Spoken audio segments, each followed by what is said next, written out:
찬미예수님,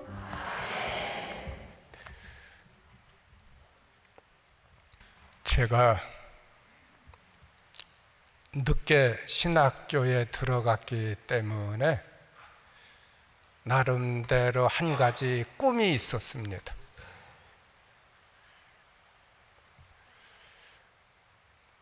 다른 분들보다 2배로 일을 좀 더 많이 해야 돼. 늦게 들어갔으니까, 늦게 신부가 되었으니까.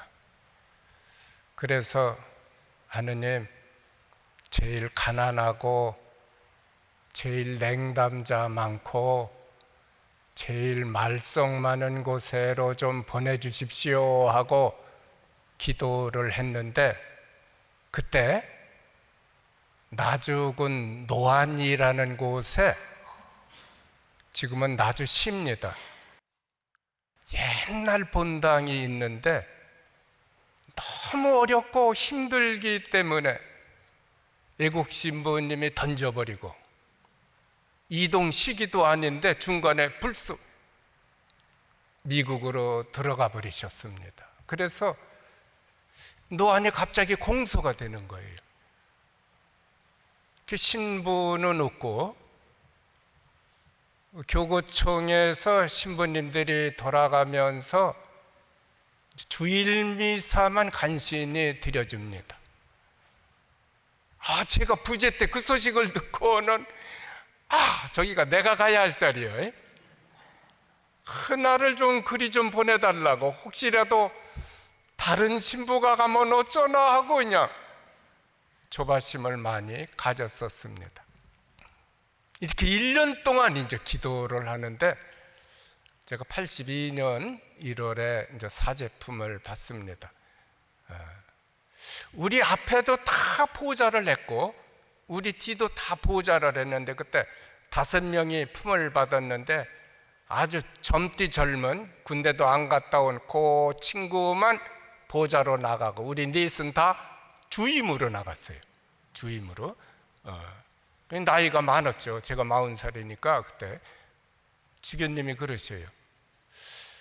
새 신부를 보내기는 미안한데 강 신부가 노안으로 가야겠다고. 그러니 제 마음이 어땠겠어요? 거기 보내달라고 어떻게 했죠? 제가 얼마 동안 기도했다고 그랬어요?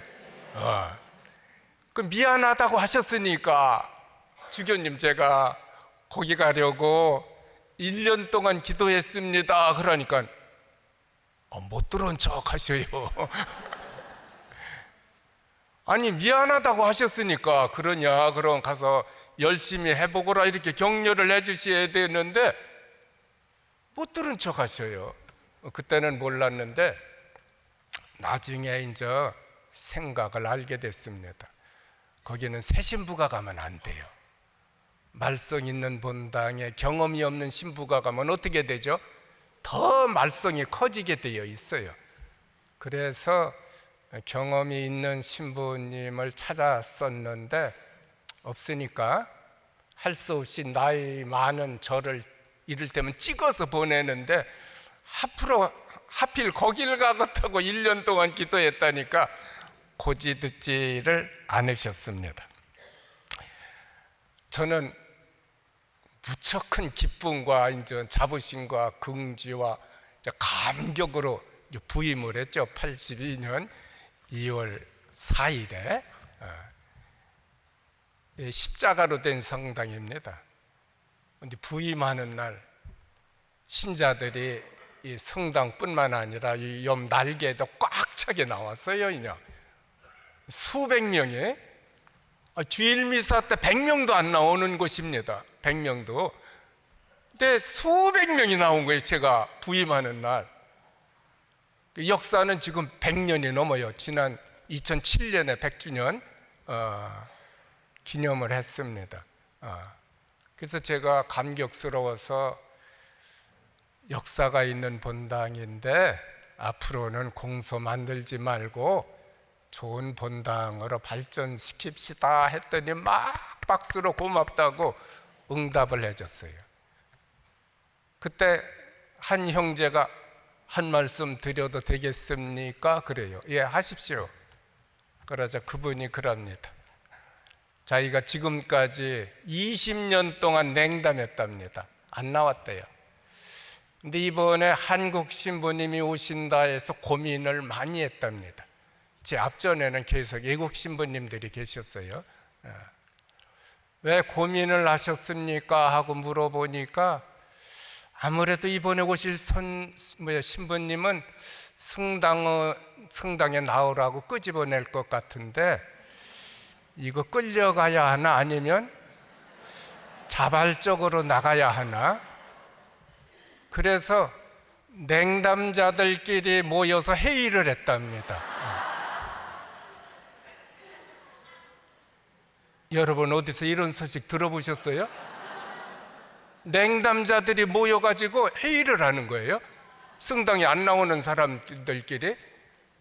그리고 그럽니다. 니들 끌려나갈래? 아니면 자진해서 나갈래? 그러자 자기들끼리 자진해서 나가자고 결의를 보고 오라고도 안 했는데 다 나왔어요. 글쎄 세상에 이런 일이 있어요.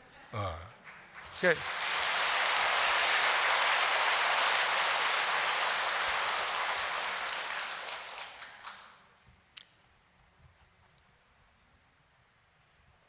부임하고 첫 주일이 이제 지났어요. 아니, 첫 주일 미사를 이제 지냈는데 이제 환영식 또 받았죠. 이제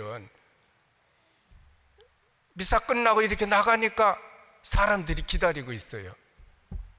그러면서 저한테 그러는 신부님 저 산에 보세요. 그 산 중턱에 있었거든요. 바로 뒤가 아니고 성당이 종각에서 대각선으로 이렇게 보이면 저 산에 좀 보세요. 십자가 나타났어요 하는데 진짜 하얀 십자가가 이렇게 있어요.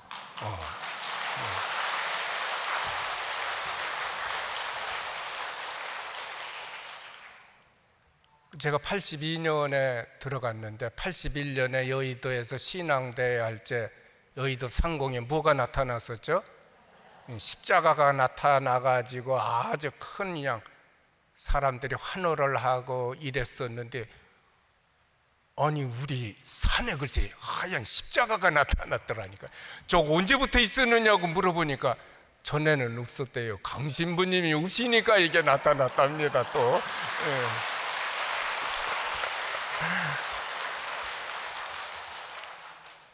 뭘 알지도 못하고 박수를 치셔 자꾸. 전에는 없었는데 신부님이 오시니까 십자가가 나타났대요. 그래서 제가 산에 올라가 봤죠. 없어요, 십자가가. 그런데 내려와 보면 영락없는 십자가입니다. 하얀 십자가.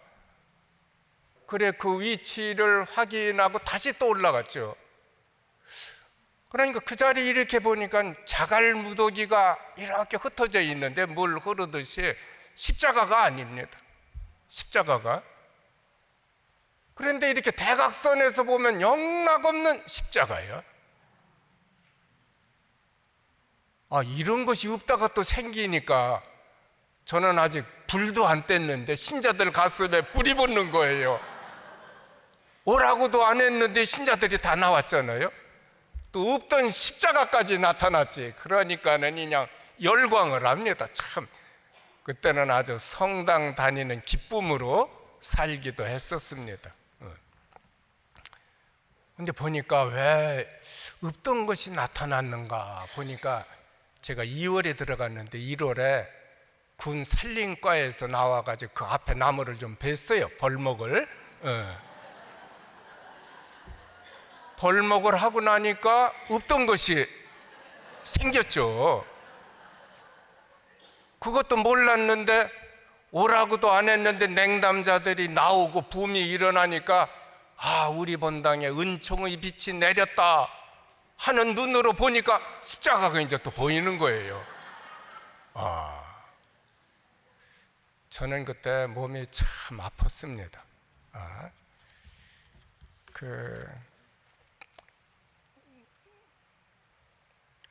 그런데 본당은 참 그 여러 병원에 제가 입원하고 그러는데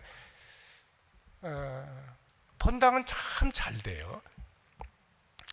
제가 이제 부임하러 들어갈 때 사무회장이 그래요. 1년 동안 비어 있었잖아요. 본당 신부님이. 신부님을 모셔서 기쁘기는 한데 신부님 목구멍이 무섭습니다 이래요.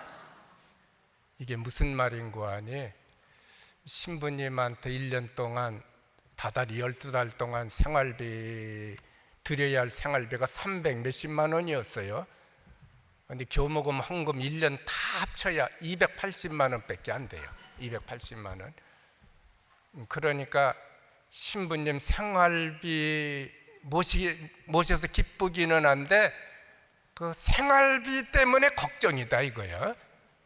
그러니까 회장이라는 자가 말도 좀 본때 있게 해야 되는데 신부님 목구멍이 무섭습니다. 아니 그래도 내가 얼마나 가고 싶었던 곳인지 그렇게 말하는 회장님이 또 이쁜 거예요. 이게 내가 기쁘면 그렇게 말하는 것도 이뻐요 정말. 그래서 아이고 회장님, 내가 어떻게 도시 신부님들하고 같이 바꿨습니까? 그분들이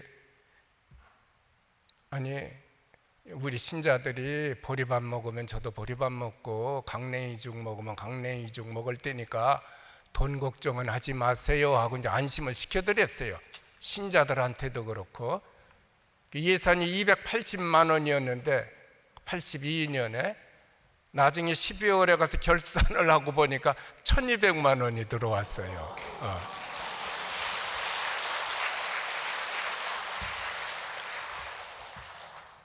이제 냉담자들이 잔뜩 나왔으니까 헌금 교모금이 올라가죠. 또 이제 공수에서 많이 대줬어요. 그래서 생활비 받을 거 다 받고 쓸 거 다 쓰고 100만 원을 남겼습니다. 100만 원을 다 놀랬어요 그때. 거기서 이제 그 가난한 본당에 생활비도 안 나오는 곳에서 집을 또 5채 사고 논 사고 밭 사고 해서 그 폐기된 학교에다 청소년 수련장을 만들었어요. 청소년 수련장. 우리 교구에서 처음 있는 일이었습니다.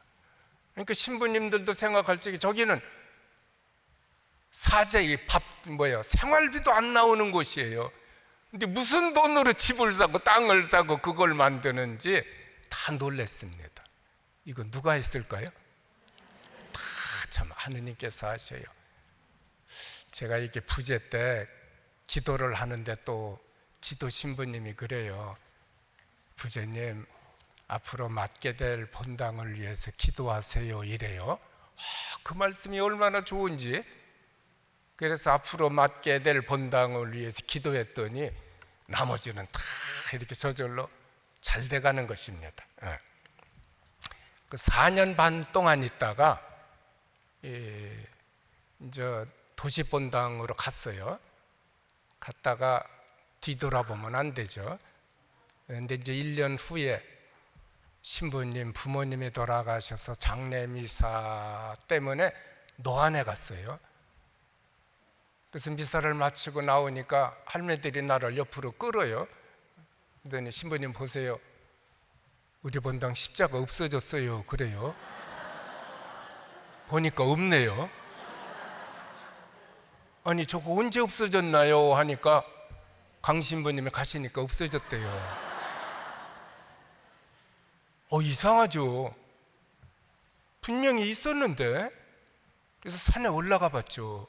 근데 자갈 무더기는 그대로 있어요. 누가 건들지도 않고 거기 들어가지도 못합니다.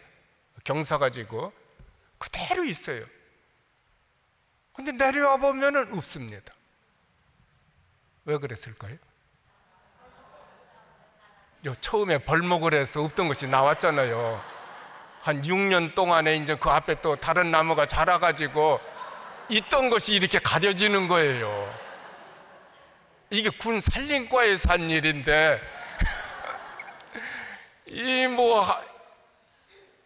아니 어쨌거나 하느님께서도 하셨어요. 이게 군 산림과를 통해서 이런 것이 나타나가지고 별것이 다 나를 도와주더라니까요. 하느님의 참 아름다운 섭리였구나. 정말 감사를 드렸죠. 제가 거기 있는 동안 그 십자가가 바로 돌무더기였다. 그 말은 한 번도 안 했습니다, 제가.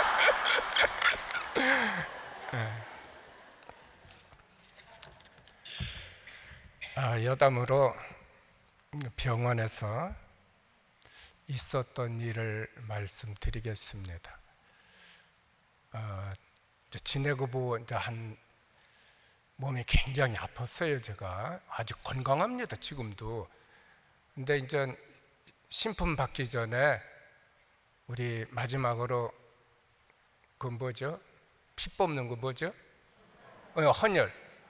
우리 단체로 헌혈 한번 하고 품받자 해서 이제 광주 그 우체국 앞에 가서 헌혈을 하고 영양 보충하자 해서 삼겹살을 먹었는데 그때 이제 뭔가 탁 걸렸어요.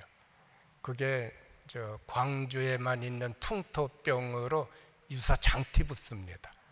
근데 병원에서는 몰라요.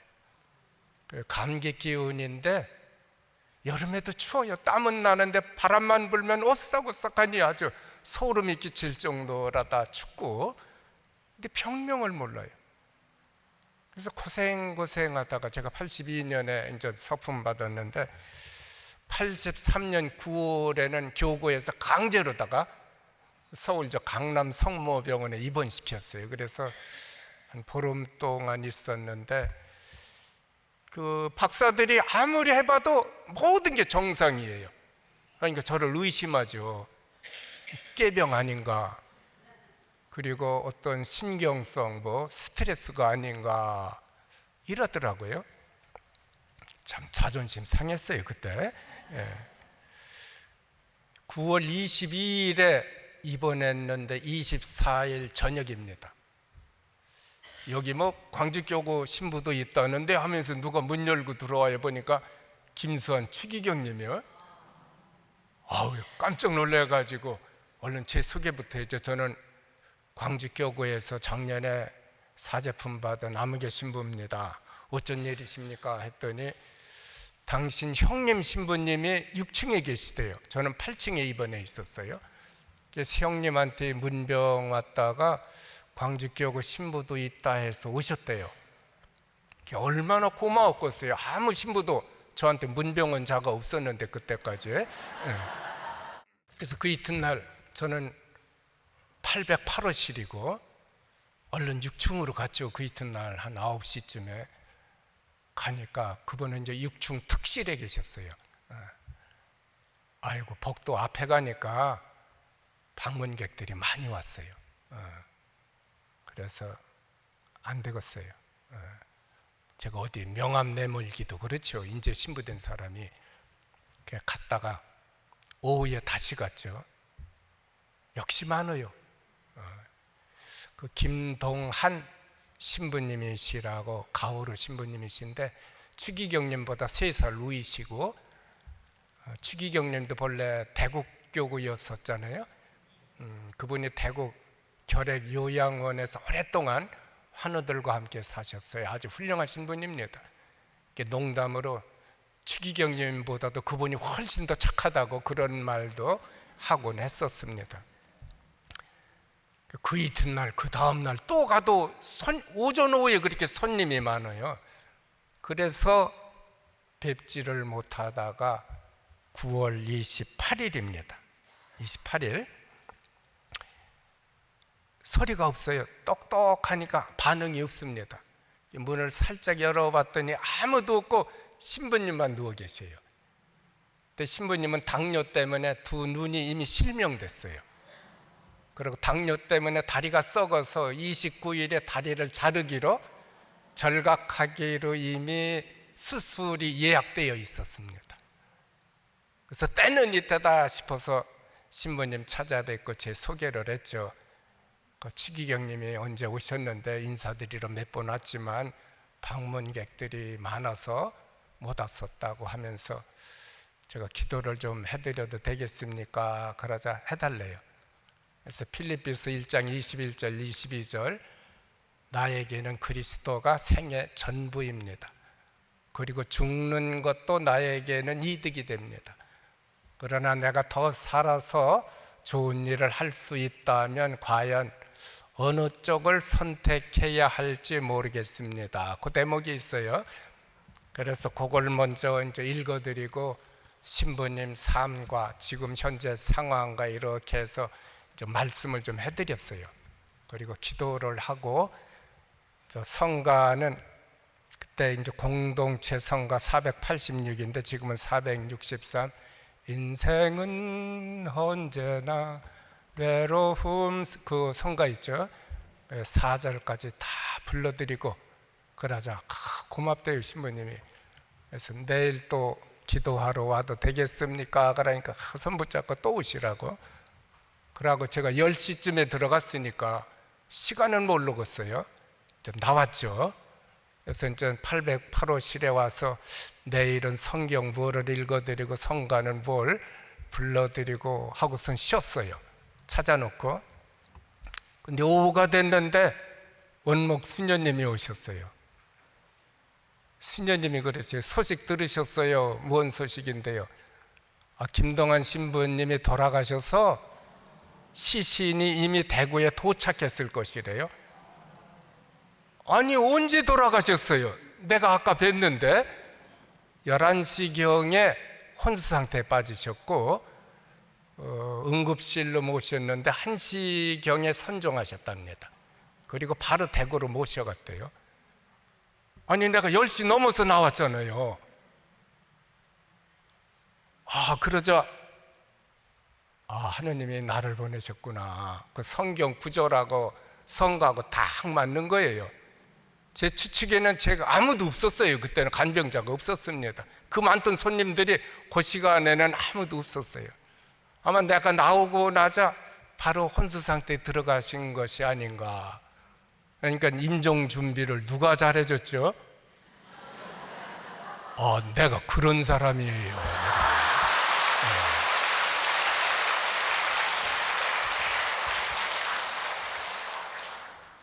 그 후로 추기경님을 몇 번 뵀어요.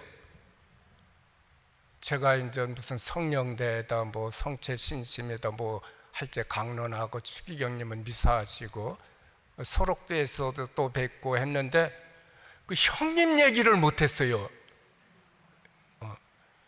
그 형님을 굉장히 사랑하고 존경했어요. 추기경님이.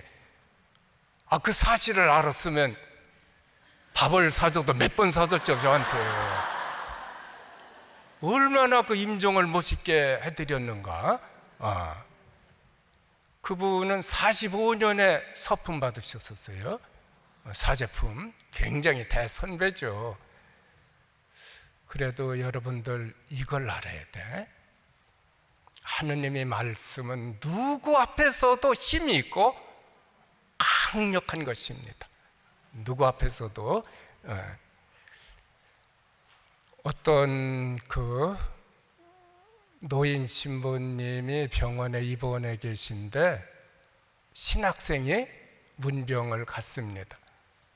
그때 노인 신부님이 신학생 손을 붙잡고 학사님 좋은 말씀 한마디만 해주십시오 하니까 신학생이 당황해가지고 무슨 좋은 말이 있겠어요? 그래서 그냥 너무 두렵고 황송해서 손을 빼려고 하자 신부님이 손을 꼭 쥐면서 그럽니다. 누가 네 말을 하라고 했느냐? 하느님 말씀 한마디만 해달라. 그 얘기가 제 머리에 아주 깊이 남아 있었어요.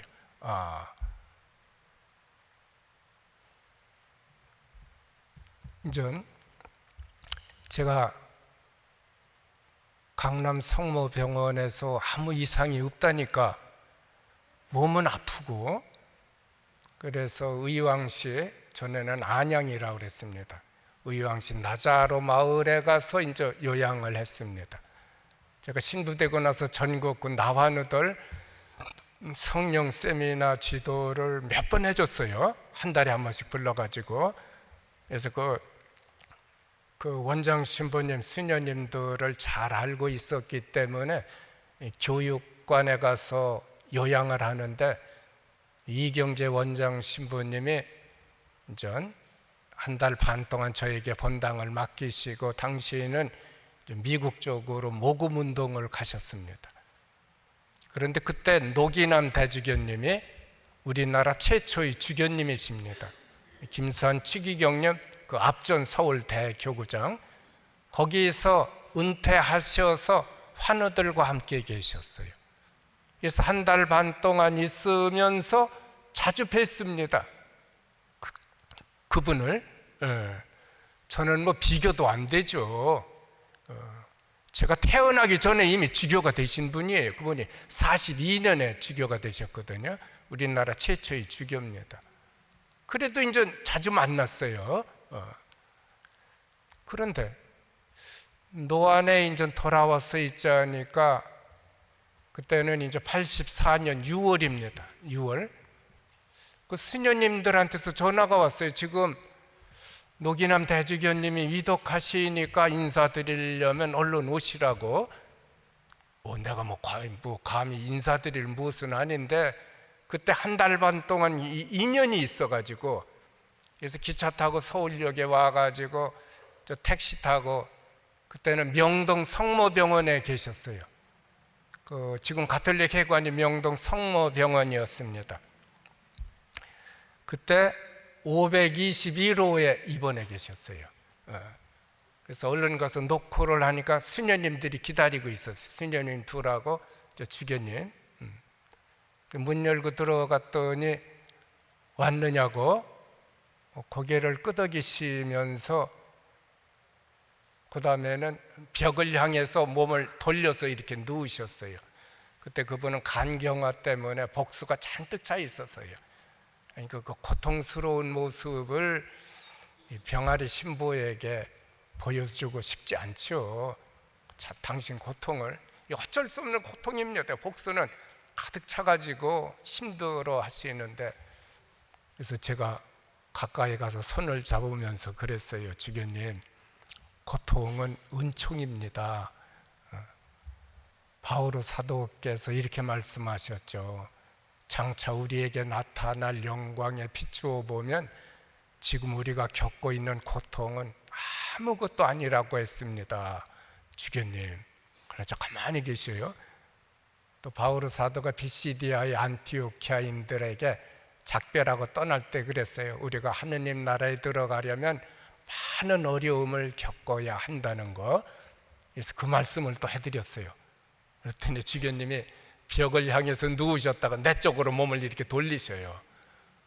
그러고 저를 눈을 크게 뜨고 이렇게 쳐다보셔요. 그래서 한국 최초의 주교님으로서 주교님이 하신 6.25 사변 겪고 그때 6.25 때도 못 들어오셨어요. 애국에 계시다가 그래 이제 밖에 비행 돌다가 홍콩으로 갔다가 어디 일본으로 갔다가 해서 간신히 이제 부산으로 이렇게 입국을 하시는데 그때 비호 12세의 전문이 다 와 있었어요. 주교님이 참 자랑스럽다는 뜻으로, 왜냐하면 전쟁이 일어나고 있는 사지로 지금 주교님이 들어가셨잖아요. 그 말씀하실 때 그 전에 나자로 마을에서 막 우시고 그러더라고요, 그 노인이. 그래서 이제 그런 얘기도 이렇게 해드리고, 그리고 기도를 해드리자 주교님도 기도를 하세요. 뭐라고 하시는 거 아니? 나는 주님을 사랑합니다. 내 모든 것을 당신께 바칩니다 하는데 그 떠듬떠듬 이렇게 하셨어요. 기도를 이렇게 자유롭게 못 나가시고 이렇게 더듬거리시면서 당신이 기도를 하시는 것이에요. 그래서 이제 성가를 또 3절까지 불러드렸는데 주교님이 그때 그러세요. 저보고 고맙다고 20번도 더 했어요. 저한테 고맙다고. 그 바라보시는, 저를 바라보시는 그 눈이 아주 빛이 났었어요. 무슨 죄송한 피해 있는데 마치 나를 존경하는 듯이 그냥 그렇게 고맙다는 말씀을 그냥 막 하시는 거예요. 20번도 더 하셨어요. 정말 고맙다고 고맙다고. 그러니까 그 고통에서 잠시라도 이렇게 해방을 이렇게 맞으신 것이었습니다. 근데 며칠 후에 그분은 6월 25일에 선종하셨습니다. 그때도 또 돌아와서 생각을 했어요. 하느님께서 또 이렇게 나를 보내주셨구나. 아주 오죽지 않은 신부였는데, 저는 정말 이름 없는 곳에 아주 연륜도 없는 그런 신부였는데, 그 위대한 주교님을 찾아가서 어떻게 하느님 말씀으로 그분을 위로해 드릴 수 있었는가? 이거 누가 하셨겠어요? 참 하느님께서 하신 것입니다.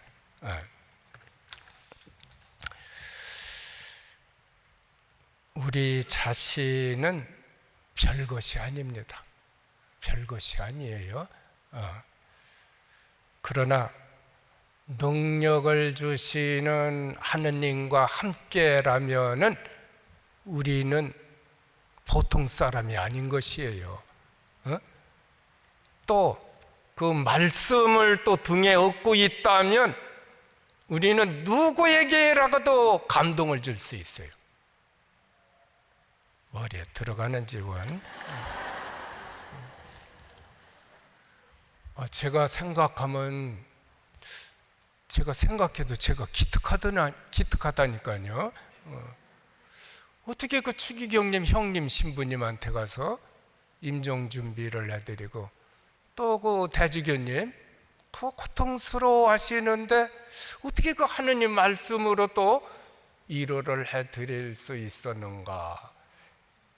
하느님께 맡기면, 또 하느님의 말씀이라면 걱정할 것이 없고 두려울 것이 없고 안 되는 것이 없습니다.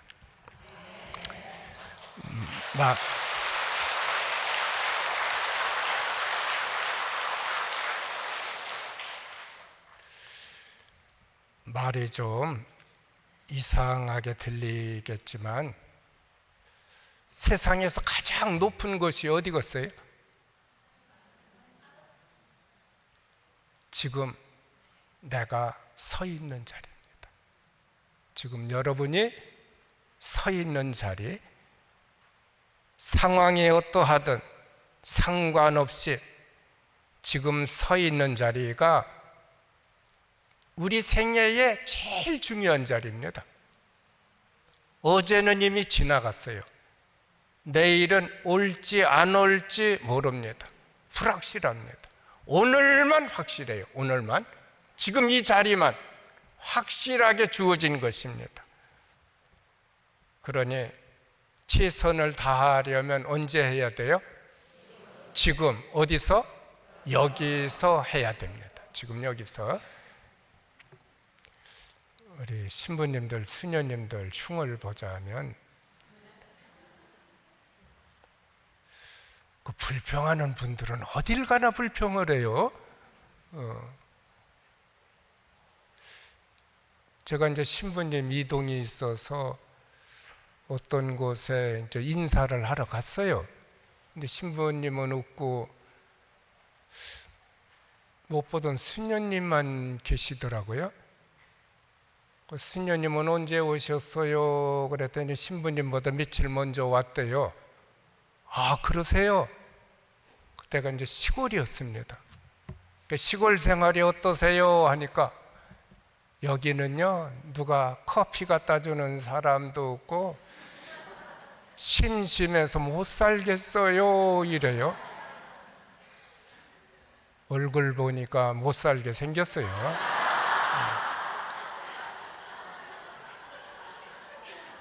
그래서 더 말하고 싶지도 않아서 성당에 들어가서 조배를 했는데, 하다 보니 또 제 입방에서 누가 문을 열고 나와요.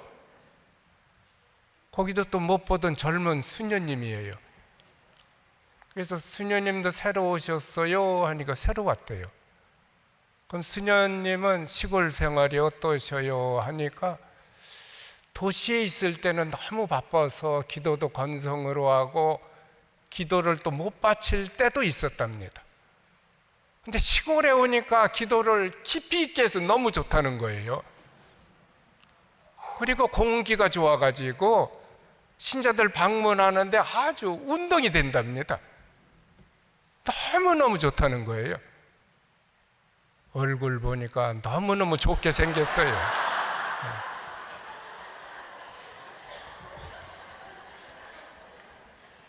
사람의 처지는 다 비슷합니다. 다 비슷해요. 배웠거나 안 배웠거나 돈이 있거나 없거나 짊어져야 할 십자가나 또는 겪어야 할 고통의 무게가 다 비슷합니다. 어떻게 보면은. 근데 중요한 것은 뭘 많이 가지고 있느냐, 뭘 높이 올라가 있느냐가 아니라 그 거추장스러운 것을 어떻게 본인이 받아들이고 있느냐, 이게 참 중요한 것이에요. 본인이 좋다 하면은 그분이 힘들고 어렵다 해도 좋은 것이에요. 넉넉한데도 자기가 싫다 하면은 싫은 것입니다.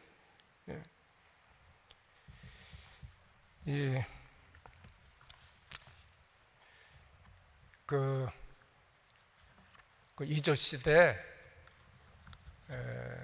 구봉 송익필이라는 아주 큰 학자가 있었어요. 이분이 첩의 소생으로 신분은 비천했지만 아주 유명한 대학자였습니다.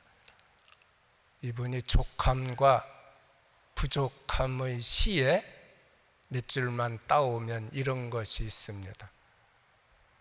군자는 어찌하여 언제나 스스로 만족하고 소인은 어찌하여 언제나 부족해 하는가. 부족해도 족하다 여기면 언제나 남음이 있고, 좋게도 부족하다 여기면 항상 부족하다네.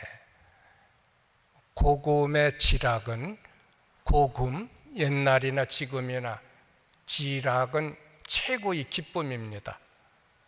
고금의 지락은 족함을 아는 데 있고, 천하의 대환은, 하늘나라의 대환, 가장 큰 병은, 가장 큰 재앙은 만족하지 못함에 있네. 부족하고 족함이 모두 나에게 있거늘 예물이 어찌 족하고 부족함을 결정하리요. 행복과 불행이 어디에 있다는 거예요? 우리 안에 있다는 거예요. 외부의 어떤 조건이 나를 행복하다 불행하다 이렇게 결정하지 못한다는 거예요. 내가 만족하다 하면은 만족한 것이에요. 기쁜 것입니다. 내가 또 부족하다 하면은 아무리 흘러 넘쳐도 부족한 것입니다.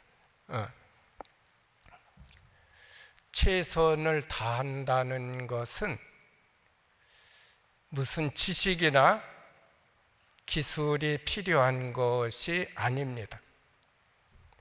우리 능력에 따라 불평 없이 원망 없이 맡겨진 일에 정성을 다해 수고하는 것입니다. 그리고 이걸 아셔야 돼요, 여러분들. 기도해도 안 돼요. 참 답답합니다. 그런데 꽃을 피우고 열매를 맺게 하는 역할은 누구에게 있죠? 하느님께 있는 거예요. 내가 꽃을 피우고 열매를 맺게 하는 것이 아닙니다. 내가 하려고 하니까 화를 내고 불평하고 원망하고 하는데 하느님께 맡기고 그건 그분의 몫이요. 나는 다만 주어진 역에 최선만 다하면 됩니다. 그러면 일이 안 됐다 해도 하느님은 너무 기뻐하셔요. 나머지는 당신 몫입니다. 당신 몫이요. 일이 되고 안 되고는 우리가 결정할 일이 아닌 것이에요.